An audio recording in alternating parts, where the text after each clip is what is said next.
Hi, my name is Kevin Brewer, and I am here today with Barry Devlin, Vice President of Exploration with Gold Resource Corp. Thank you, Kevin. It's nice to meet you. Right on. We're here at Mexico Mining Center's annual Discoveries Mining Conference in Mexico, which this year is being held in beautiful Mazatlan, Sinaloa. I understand you're going to give a presentation today on discovery and development of the Arista gold-silver metal deposit, Oaxaca, Mexico, today. That is correct, Kevin. Right on. Thank you. I'm looking forward to it. So you've been the vice president of this company for a while during the industry downturn, but yet Gold Resource Corp has had one advantage, that they've entered into production very early at the Aguila project, and it's helped you to advance your interest in Oaxaca. Tell me about how you've survived this downturn. Yes, thanks, Kevin. Yeah, we have survived, and actually not only survived, we thrived, because we started production at less than 800 tons per day, and we're currently at 2,000 tons per day. And this comes from additional discoveries and reserve replacement at the Arista deposit. And tomorrow I'll be talking about a new discovery that's quite exciting that we call the Switchback.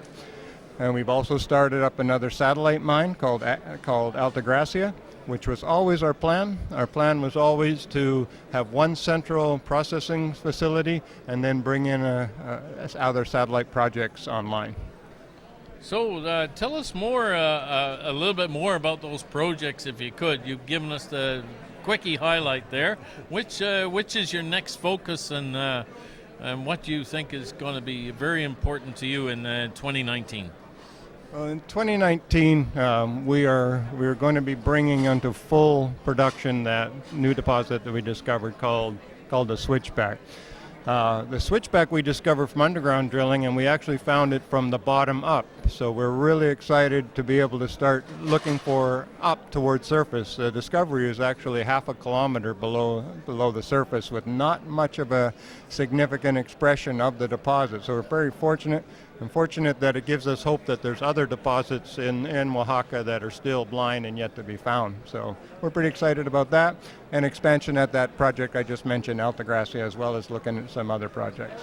That must have been a pretty exciting day for the miners on that day, I'm sure, and for head office.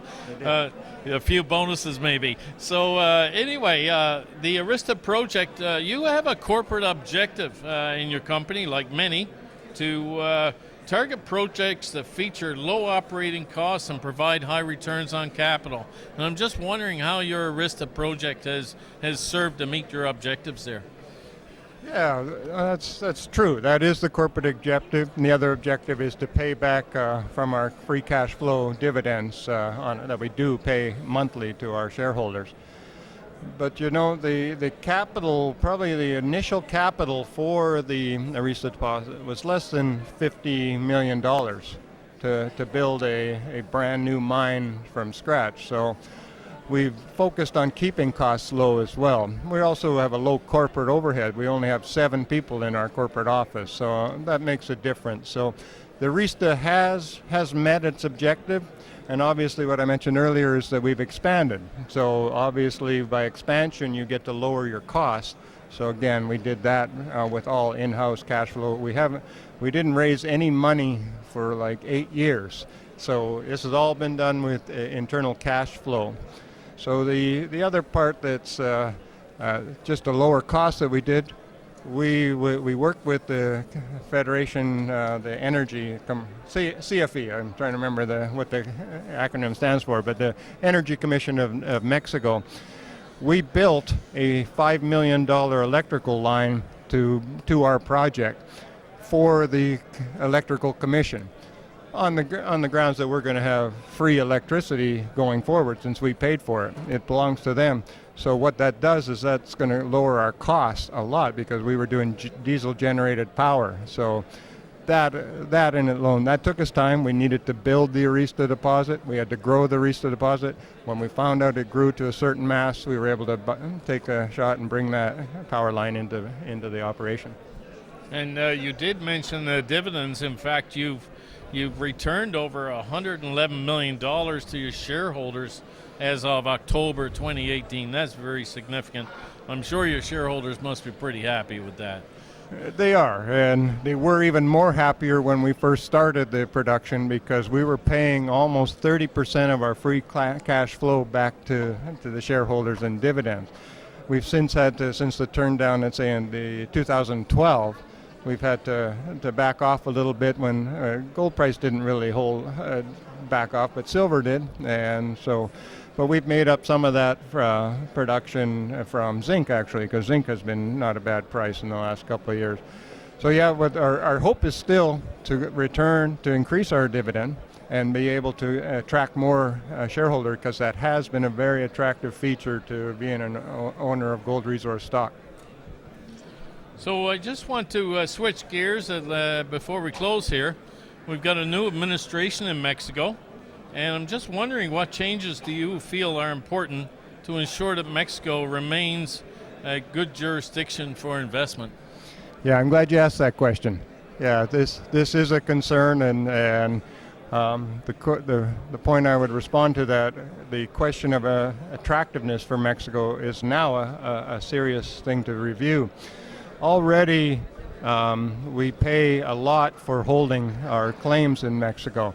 And it doesn't ever go down. It keeps going up, and actually the inefficiencies in the administration of the Mexican mining does not get any better. But so let's for an example, I'm paying nearly $700,000 just on my annual claim fees here in Mexico. I only paying $150,000 in Nevada for about the same amount of claims. So that's one thing. We also pay an 8% royalty tax to the Mexican government. No other jurisdiction in North America is requesting that. So that 8% is already supposed to go back, half of that to the community and half as a tax for Mexico. We already didn't like that. So now the next thing that's just hitting us with this new administration is this indigenous consultation. This indigenous consultation law that's changing, and the fact that it's going to possibly take away some of the mining administration's ability to support mining, is a big concern for us and should be a concern for all of us. And I've heard that a lot of that money is actually not getting back to the communities. I heard that a couple of years ago. Has that improved at all, or is it still a problem and we're not seeing the money going back into the communities the way it was envisioned? Yeah, good point. No, actually some does get back. Okay. We've seen that, but I don't think it's quite the 50%. It has to be like a grant. It has to be applied for. Yep. So people have to go through the processes. You can do it wrong and get rejected for your grant.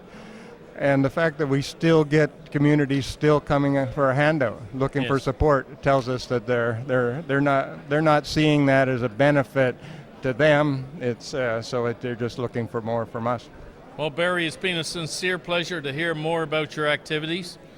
And thanks to Mexico Mining Center for this opportunity at their conference here in Mazatlan, Sinaloa. In 2020, Mexico Mining Center will be hosting another conference in Mexico. So stay tuned on that front. And meanwhile, stay informed of activities in Mexico and properties for sale by going to their website at www.mexicominingcenter.com. Thank you very much, and thank you for the opportunity for this broadcast today. Okay.